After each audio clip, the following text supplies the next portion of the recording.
what is one of the top stories you did so far with investigative reporting, and what in your opinion, what was your top story?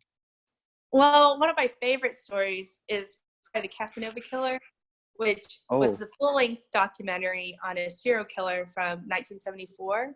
His name is Paul John Knowles, and he did a cross-country spree during the summer of 74, and he didn't just stay in Georgia too, which was very interesting. You know, like he was in California, Florida, Alabama, Connecticut even, and he crisscrossed the country killing people.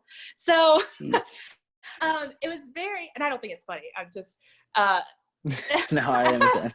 it's his story's interesting to me because he's not a well-known serial killer, and part of the reason is he's before Bundy, and he confessed to killing more people than Ted Bundy, but the notoriety never came because it was the same year as Watergate. So a lot of the coverage and reporting went towards covering that, and his killing spree kind of fell to the wayside. But this is a story I actually pitched while I was still in school, I guess January, February, right when I started with the team. And we got to see it through, and we actually released it in December of 2019. And we're less than 50,000 away from 1 million views. So that was pretty exciting. So it was neat to like pitch a story, research it, find all the case files, because I've never filed that many FOIAs before in my life, and talked to different jurisdictions because he traveled so far.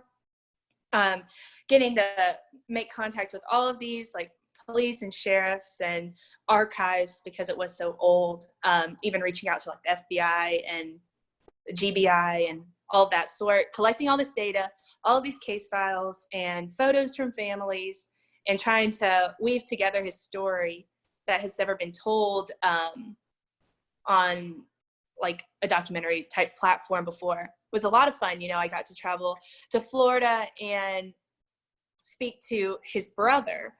Wow. So I know. And it was so weird. I mean, not weird. It was just interesting. I was in the house of a serial killer's brother, and his wife was so sweet. You know, we came into their house, offered us water, blah, blah, blah. So when we left, I just thanked her, and I gave her a hug, and I went to go shake his hand, and he actually pulled me in for a hug. And that was just such a surreal moment for me. Just thinking about this job and where it could lead you, you know? Oh my gosh, that's insane. So like, whatever happened to him? Did he like end up getting like death row, or what happened to him? Well, there's kind of some mystery behind his death. So right before he was captured, he had kidnapped a Florida State patrolman and executed him in the woods along with another man from Delaware. So when he was finally, they set up a roadblock, he crashed his car, they found him. And when a GBI agent and another law enforcement person were taking him around to his crime scene to try to get like any weapons or find bodies and things like that, they said that he was trying to reach for the gun of the man driving. So the GBI agent shot him and killed him. So there's kind of, you know, the mystery is it trying to get revenge for him killing an officer, or did he actually try to steal a gun when his hands were handcuffs and shackles and things of that? So who knows how? Like, what did the brother think? Well, the brother thought that they took him out and killed him.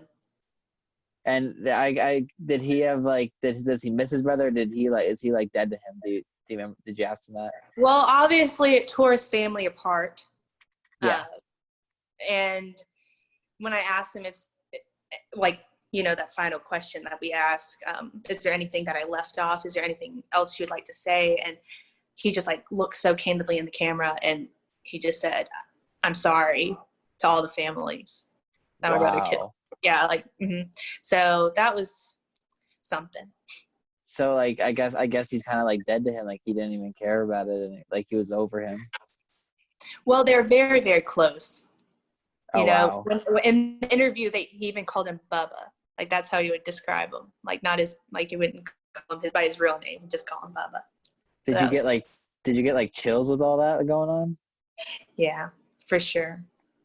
Yeah, And then, I mean, just like interviewing the victims' families, which are never easy, but part of this, he had 14 confirmed kills, but left behind these tapes confessing that he killed 30 people. So there's a lot of the opportunity to close cold cases with this story, not just, glorifying a serial killer for no reason, telling their story when they shouldn't have their story told. There's a chance to bring closure to some of these chapters. So part of the way that we crisscrossed him and pointed him in different locations during the summer was through his credit card receipts. So he would steal his victims' credit cards and put on their clothes and kind of become that person. And I know, run out their credit cards. And so when I released that, after our story was released, I reached out to some of the law enforcement in those areas where he made purchases to see if they had any cold cases from that time period. And a few people did get back to me looking into those cases to see if they can connect him with Paul John Knowles, which has been very interesting. And then, of course, one of his victims, it was in 2011, it was a little girl. She was 13 or 14 years old. She was finally her body was able to be shipped back to her family. And that's like, I don't know, so many years since 2011. Damn. So that was cool. So I will say that's probably my favorite story.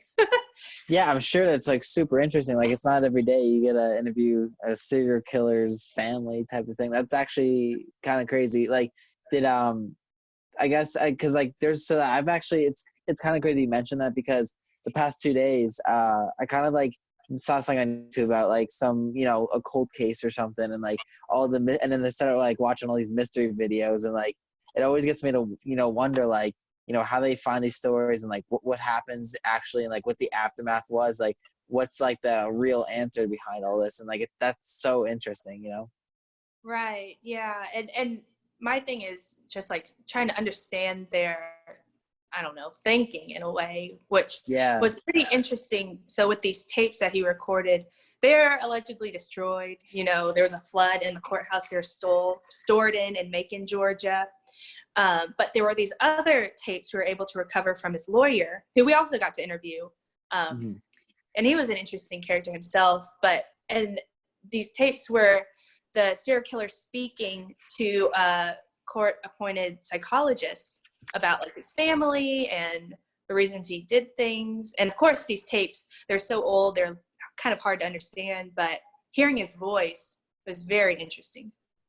Was the lawyer still saying he's innocent, or did he know he was guilty from the start? Well, he spoke very much like a lawyer speak, very proper, only told the facts, and like this happened like chronologically. He thinks that he had only killed 14 people and he didn't kill any more than that. So, but he does know, because I mean, he confessed to the lawyer. Mm-hmm. So I wonder, I mean, that's been out since, only a couple months now. Like, maybe this thing could be potentially huge, and like it takes one person to look at it and start sharing it, and like this thing could escalate to a big showing. I know. That's the thing, one can only hope. Well, I'm going to put it in my description as well, like after, like, so, because I'm actually interested in that. Like, where could people even like watch that? Well, so it is on YouTube. So I have in my Instagram, I have a link to that as well, but I can share it with you. It's just Casanova Killer documentary. Yeah, and it's the 11 Alive one. Okay, yeah, I definitely want to put that on. Because that's actually really interesting.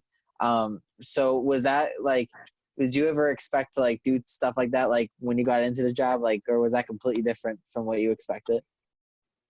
Yeah, completely different. It was nice to be able to have the freedom to pitch your stories and people support you on them, especially being so new. Like, having that support has just been incredible. So I put myself in that situation with that storytelling, but also I know that they kind of wanted to get into the true crime realm while it was popular. You know, that Ted Bundy documentary had just come out on YouTube and all sorts of things like that. So, and then there's so many true crime podcasts. Right. There's so many. So, yeah. Well, what do you personally think he killed more people than Ted Bundy?